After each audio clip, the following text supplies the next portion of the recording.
Acompaña a Paco Rodríguez en un diálogo con personajes que marcan la vida interna y externa de la Ibero. Bienvenidos a Cara, el espacio de entrevistas y discusión de los temas que a ti te importan.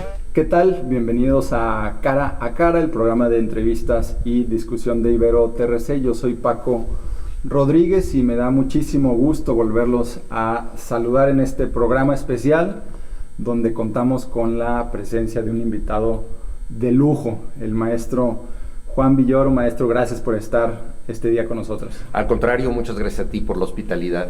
Bueno, el maestro Juan Villoro, novelista, ensayista, cuentista, narrador, autor de libros infantiles y dramaturgo también, está aquí en la Universidad Iberoamericana Torreón a propósito de los 40 años de la universidad y los 40 años de la carrera de comunicación. Va a dar una conferencia titulada Los retos de la realidad virtual. Evidentemente con el maestro Villoro podríamos hablar de muchísimos temas. Es autor que ha contado las distintas realidades políticas, sociales, culturales, inclusive sus aficiones como el fútbol y la música, pero bueno, vamos a tratar de enfocarnos en algunos temas en particulares. Y sin duda, maestro Juan Villoro, pues el tema de la realidad virtual es un elemento, sobre todo en este contexto universitario, pues atractivo para el tema de los jóvenes. En ese sentido, pues evidentemente, ¿cuál sería el reto que enfrentan estas generaciones y estas sociedades? Bueno, el tema es inagotable porque vivimos en dos realidades. Hoy en día tenemos el mundo físico que nos consta, el mundo que siempre ha sido en el que el ser humano ha intervenido, pero desde hace algunos años también operamos en pantallas, nos representamos a nosotros mismos con un número de identificación personal, con un password, vivimos entre simulacros electrónicos y hay personas que pasan más horas del día ante una pantalla que con el resto de la gente. En una famosa canción, John Lennon decía, la vida es lo que sucede mientras hacemos otras cosas. Muchas veces la sustancia del presente, la sustancia de la vida se nos escapa, porque estamos distraídos, estamos haciendo algo diferente, y eso es la realidad virtual, es esa posibilidad de estar inmersos en un mundo paralelo que tiene muchas ventajas, hay muchos beneficios de información, de comunicación que vienen de ahí. Yo creo que cualquier estudiante de comunicación debe estar consciente de la poderosa herramienta que tiene en sus manos, pero al mismo tiempo hay muchos límites, muchas posibilidades de manipulación, hay desafíos que no teníamos y que empezamos a enfrentar. Entonces, ¿cómo comunicarnos hoy en día con instrumentos que todavía no conocemos bien, que son las computadoras, las redes sociales, los teléfonos inteligentes, etcétera? Entonces, yo creo que ese es el planteamiento importante y por eso decidí hablar de este tema. Y además de límites también existen los riesgos. Yo creo que existen muchos riesgos porque el ser humano no controla la tecnología. Estamos en un momento de desarrollo en donde se ha perdido relación directa entre la máquina y el usuario. Durante siglos, casi todos los inventos eran comprendidos, al menos parcialmente, por la gente. O sea, tú manejabas un molino o una carreta o uno de los primeros coches y podías tratar de intervenir para repararlos, podías saber cuál era su desperfecto, etcétera. Hoy en día nuestra relación con la tecnología es más o menos mágica, se puede descomponer y tenemos que pedir un recambio, no podemos hacer nada al respecto, no sabemos ni siquiera cómo funciona, y no solo eso, la tecnología se ha convertido en una prótesis. Si nuestro teléfono pierde conectividad, nosotros nos apagamos. Es decir, somos víctimas de una dependencia tecnológica muy grande, y la tecnología está asumiendo también cada vez más una sustitución de actividades. Se calcula que dentro de 45 a 100 años el 80% de las funciones humanas podrán ser hechas por máquinas. Entonces vamos a ser nosotros opcionales. No necesariamente vamos a tener operadores que nos ayuden o que resuelvan los problemas. Las propias máquinas van a controlar a las máquinas.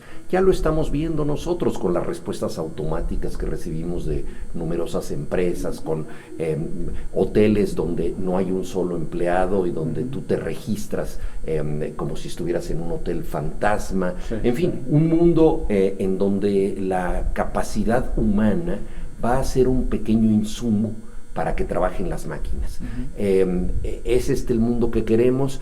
Bueno, puede ser un mundo interesante en algunos aspectos, pero si no preservamos elementos de comunicación, valores relacionales, no vamos a poder vivir en esa etapa. Se está perdiendo lo ordinario. Se está perdiendo sobre todo, creo yo, la capacidad afectiva y ciertas funciones cognitivas muy importantes, por ejemplo la memoria y la retentiva. Hay estudios que demuestran que ya se ha perdido incluso el coeficiente intelectual de la especie, que está en disminución, porque al tener dependencia extrema de tantos soportes electrónicos, no ponemos en juego muchas de nuestras funciones. Antes, por ejemplo, para llegar a una dirección, tenías que poner en juego habilidades mentales no muy complicadas, pero significativas. Una orientación en el espacio, una retentiva para saber qué calles debías tomar, dónde debías dar vuelta, cuáles eran las referencias. Tú ibas avanzando por el espacio como un proceso de conocimiento que a veces era previo, cuando ya había sido ese lugar, y te acordabas, aquí está una farmacia, debo dar vuelta a la izquierda, etcétera. Pero hoy en día vas obedeciendo un GPS, es una máquina la que te guía, por lo tanto tú abdicas de tus habilidades, y este es un ejemplo muy sencillo, pero si a esto le sumas todas las muchas cosas que dejamos de hacer porque dependen de las máquinas, desde buscar algo en una biblioteca o en un archivo, porque ahora aplicas a un, digamos, motor de búsqueda cualquiera, y entonces pides lo que quieres y te aparecen opciones, ¿no? Entonces este tipo de inmediatismo hace que se pierdan facultades. Claro. Otras se desarrollan, por ejemplo la destreza de los pulgares. Hoy en día la gente escribe con los pulgares, yo no, pero los jóvenes sí. Ciertas habilidades visuales se están desarrollando mucho con la realidad virtual. Entonces el ser humano del futuro tendrá dedos tal vez más finos, ¿no? Y más ágiles para operar mecanismos que requieran de su pequeño impulso. Tendrá mejor vista, tendrá peor memoria, peor retentiva. Esto es un poco lo que especulan los psicólogos. Entonces son transformaciones de la especie donde algo se gana pero algo se pierde, y debemos tener un desarrollo responsable, porque para eso sirven las universidades. No hay manera de entender el futuro sin admitir que puede tener riesgos. Claro. Los físicos que hicieron la fisión nuclear no pensaron en la bomba atómica, pero fue una consecuencia posible de lo que ellos habían desatado. Entonces cada innovación puede traer consecuencias que debemos ir viendo. Y en ese sentido, ahora que toca este tema, ¿cuál tendría que ser el reto desde la academia? ¿Cómo la academia, cómo los planes de estudios de las carreras de comunicación tendrían que abordar este tema? Yo creo que cada una de las carreras, desde luego, tiene desafíos propios, porque este tema, digamos, la genómica es un tema que tiene que ver con la alta tecnología, que tiene que ver con una responsabilidad ética muy grande, porque podemos llegar a crear vida sustituyendo el desarrollo biológico normal, y ahí hay una responsabilidad que tienen que asumir los ingenieros genéticos, ¿no? En el caso nuestro, que es el de la comunicación, los que nos dedicamos a escribir, a poner en circulación las ideas, yo creo que lo que tenemos que hacer justamente es el de informar sobre los riesgos posibles, alertar y preservar ciertos valores que son fundamentales, como por ejemplo la libertad individual. Porque uno de los temas de la tecnología es que al ser un apoyo tan grande para nosotros, se convierte muchas veces en una prótesis que acaba por dominarnos. Es como alguien que tiene una fractura y utiliza muletas durante un tiempo y luego ya sana de su fractura, pero se ha acostumbrado tanto a las muletas que no las quiere dejar, ¿no? Y se siente frágil y no quiere apoyar el pie y continúa con las muletas. Entonces, las prótesis o los apoyos de ese tipo te ayudan, pero también te limitan. Entonces, es muy importante que el ser humano mantenga la capacidad de decidir por sí mismo, esta libertad de entender, que es la base de toda la cultura. La cultura, tal y como la conocemos en la modernidad, depende de la noción de individuo, es decir, de alguien que piensa por cuenta propia, que pertenece a un colectivo, pero que puede someter al tamiz de la reflexión a cualquier cosa que le digan y resolver en pro o en contra dependiendo de los distintos desafíos cognitivos, intelectuales que tiene, ¿no? Entonces, esta preservación de la conciencia es importantísima y la comunicación contribuye a ella. Por otra parte, de nada sirve saber algo si no lo puedes expresar. Claro. Y hoy en día uno de los grandes problemas de las academias es que la especialización del conocimiento ha llevado a que se sepa cada vez más de cada vez menos. Hay grandes científicos, algunos de ellos que ganan el premio Nobel, que son expertos en una zona de la realidad tan reducida que difícilmente entienden lo que está, no digamos lejos de ahí, sino al lado, ¿no? Sí. Entonces, uno de los retos de la comunicación es mantener vinculadas todas las áreas del saber, establecer vasos comunicantes, tratar de entender qué están haciendo las más distintas disciplinas. Por eso el arte de la divulgación pertenece a la comunicación. Claro. De nada sirve la ciencia si la ciencia no se conoce. Y muchísimos científicos son grandes expertos que no saben comunicar lo que ellos ya conocen. Es un enigma. Tú pensarías que una persona que sabe lo que está haciendo te lo puede explicar, pero la divulgación es un arte diferente. Y ahí es donde entra el periodismo, por ejemplo, donde entran todas las ramas de la comunicación, y por eso es tan importante esta carrera. Y en ese sentido, tú como especialista, ¿no?, en el uso de la palabra, ¿qué posición juega la palabra, sobre todo la palabra escrita, en este escenario de realidad virtual? No, la palabra juega un papel importantísimo porque todos los aparatos que utilizamos están alimentados de lenguaje, están alimentados de letras. La letra se ha vuelto un fenómeno atmosférico. Necesitamos imágenes, por supuesto, pero todo el tiempo estamos recibiendo mensajes de texto, WhatsApps. Las palabras son decisivas. Durante un tiempo ganó mucha fama aquella frase que recordarás, que era una fotografía dice más que 1000 palabras, que es una frase interesante porque efectivamente muchas fotografías son muy contundentes, pero no hay ninguna fotografía que te diga que una fotografía dice más que 1000 palabras. Es decir, que el lenguaje es siempre la última frontera de la explicación, del conocimiento. Entonces requerimos del lenguaje y por lo tanto requerimos de palabras. Y eso me parece que es muy, muy significativo. La conferencia que voy a impartir hoy comienza justamente con eso, poniendo el valor, el peso estratégico del lenguaje. Y eso es válido para cualquier área. Tú no puedes vender un proyecto a una empresa, al consejo administrativo de una empresa, si no lo presentas bien desde el punto de vista del lenguaje. Somos una especie que intercambia símbolos y los símbolos nos llegan a nosotros a través de letras, a través de palabras, a través de frases. Entonces la emoción la entendemos con las palabras, la podemos sentir con la música, por ejemplo. La música es inmediata, nos conmueve, nos enchina la piel. La música hace que recordemos, ¿no?, cuando bailamos esa canción por primera vez con nuestra novia, pero no te lleva a la reflexión. Para eso requieres del lenguaje, necesariamente. Entonces, lo que somos tiene que ver con las palabras. ¿No te imaginas todavía un libro tuyo trasladado a una realidad virtual?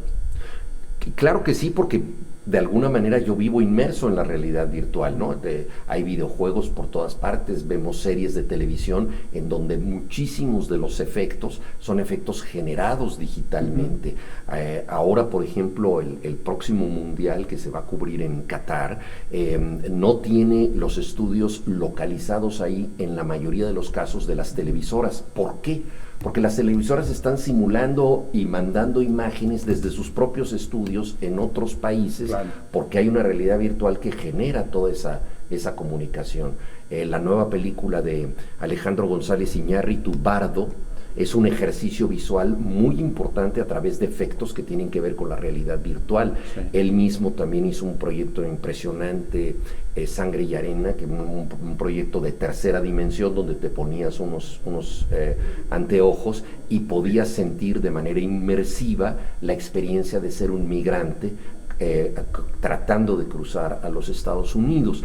Entonces todo esto lo estamos ya viviendo y por supuesto que un camino lógico de las narrativas es desembocar en la realidad virtual. No es el único, ¿no? Yo creo que seguirá existiendo el poema tal y como lo conocemos, pero también es posible que ese mismo poema dé lugar a un concepto de la realidad virtual.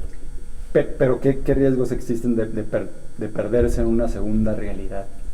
Bueno, hay riesgos, pero no tienen que ver, creo yo, con la creación de narrativas interesantes, sino con los excesos de la realidad virtual, ¿no? Primero que nada, que tú cuando operas en el campo de lo virtual, estás dejando huellas de ti mismo, sí, ¿no? Como las famosas migas de pan que Hansel y Gretel dejaron en el bosque de los ogros, sí, ¿no? Esas migas de pan son nuestros datos personales, que son la mercancía número 1 del planeta.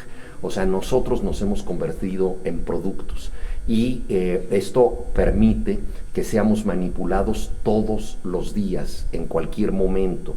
Tú estás hablando con una persona sobre un tema y dices, ¿cómo quisiera yo ir a Acapulco? Y 10 segundos después tienes una oferta de viaje a Acapulco en tu teléfono. Sí. El teléfono te investiga, el teléfono te está sugiriendo cosas. Es muy curioso cómo operan los algoritmos, que son estos elementos matemáticos que toman tus datos y te sugieren cosas que en el fondo ya deseas, pero que no has formulado totalmente. O sea, a partir de tus tendencias de compra, de lo que estás diciendo, de tus usos y costumbres, ellos hacen un diagnóstico de lo que tú eres y a partir de ese diagnóstico te sugieren algo que tú todavía no te sugerías a ti mismo, sí, y por lo tanto piensas que se te ocurrió a ti. O sea, ese es el secreto del algoritmo, que no es algo que se te impone, sino que tú dices, wow, este es el coche que yo necesitaba, por supuesto, uy, y la línea de crédito para comprar el coche. Entonces, es una manipulación muy fuerte, sí, claro, ¿no? Y empezamos con esto y nos podemos ir hasta fenómenos terribles que ya existen, como los de el autismo digital, por ejemplo, la gente que pasa tanto tiempo ante la pantalla que ya no puede volver a la realidad, sí, o concibe paranoias terribles por el mundo real. En Japón se diagnosticó esto con un nombre que son los hikikomoris, que son muchachos casi siempre adolescentes que no interactúan con el mundo y cuando regresan al mundo pueden hacerlo de manera sumamente violenta, ¿no? Entonces este aislamiento digital es otro problema. Están por supuesto las exhibiciones de las personas en red, ¿no?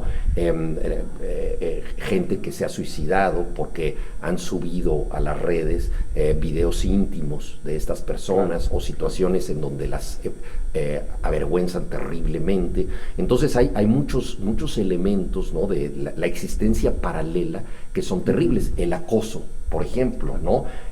Hay muchos sitios que no son de citas, sino que son para aprender un idioma, digamos, ¿no?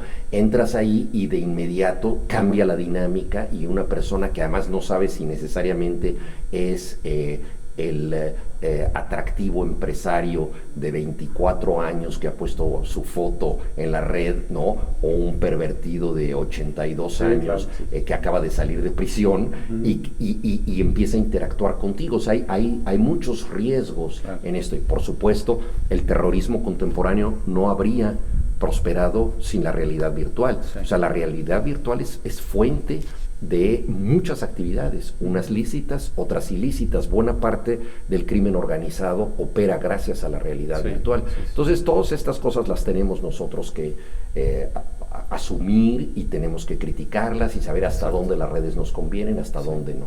Estamos platicando con el maestro Juan Villoro, escritor y periodista, que por cierto la semana pasada se anunció por parte del Consejo Rector del Premio Gabo, el Premio Gabriel García Márquez, otorgarle el premio a la excelencia periodística al maestro Juan Villoro. Felicidades por ese reconocimiento, y a propósito de eso, preguntarle el reto para el periodismo frente a estas nuevas realidades.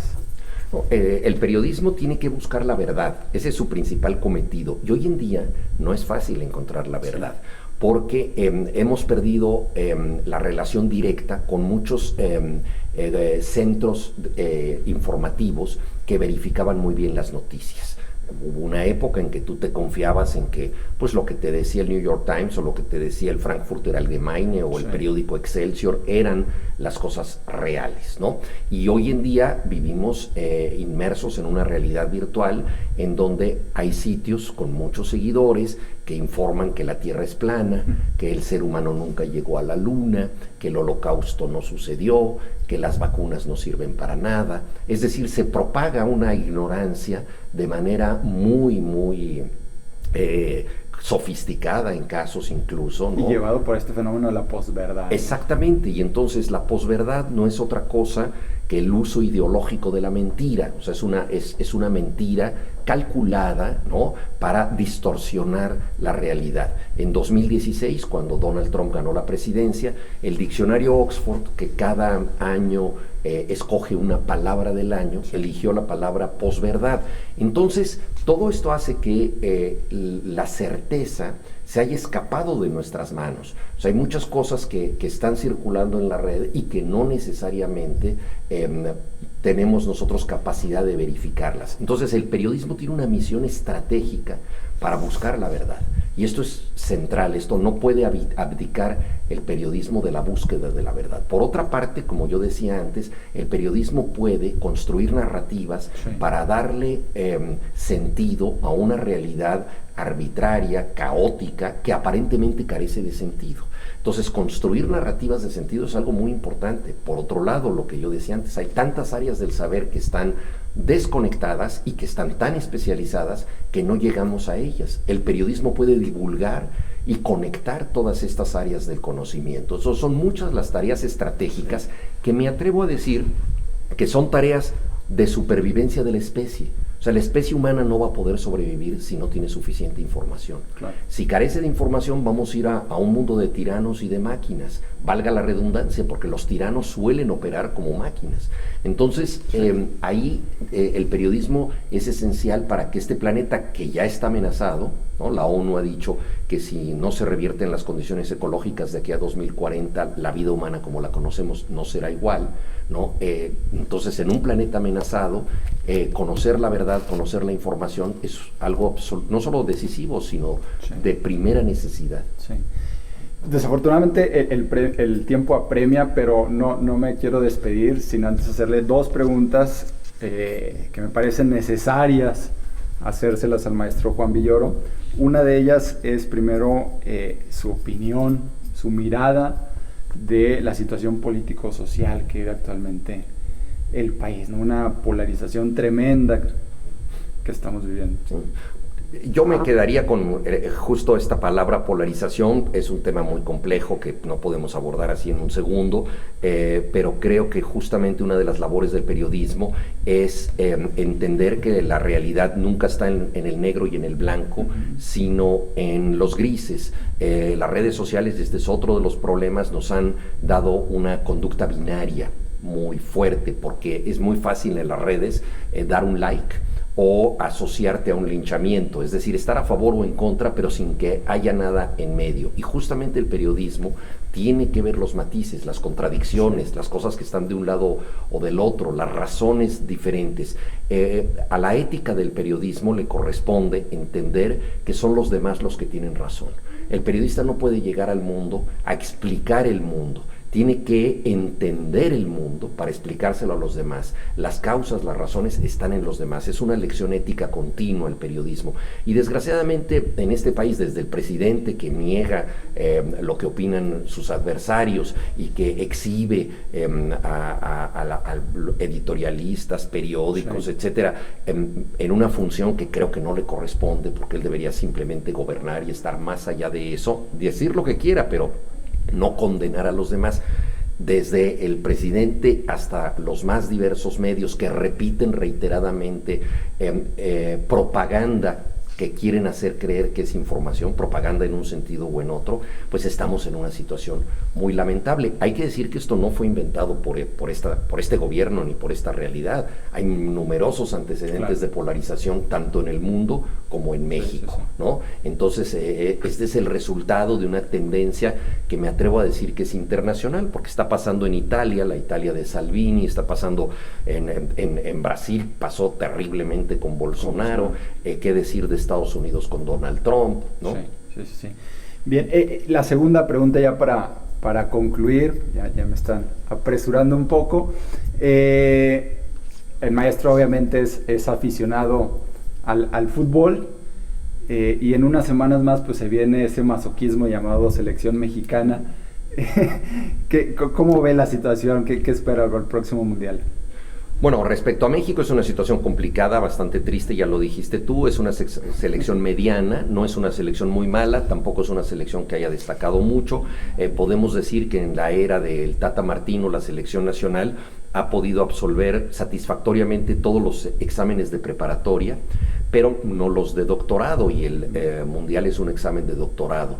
No se ve muy halagüeño el panorama, pero bueno, no dejo de ser un aficionado, entonces una vez que ya dije lo peor, espero lo mejor, ¿no? El milagro siempre puede suceder y ojalá ocurra. Y respecto a lo demás, bueno, creo que es muy criticable la actitud de la FIFA desde hace mucho tiempo, que pretende ser una organización no lucrativa y es una de las grandes mafias económicas del mundo. Ya fue investigada por el FBI y se desataron terribles escándalos de corrupción. Los castigos fueron muy selectivos, especialmente para directivos de América del Sur. Si Michel Platini y Sepp Blatter fueran paraguayos, probablemente estarían en la cárcel, pero no se establece la misma justicia para los demás, y han pactado con los peores tiranos. Lo hicieron con Putin, al que ahora excluyen por razones ideológicas, pero que fue su amigo y su socio, y ahora con un país que viola los derechos humanos todos los días, un país lamentable como que pueda existir ese país, y peor aún que ahí se celebre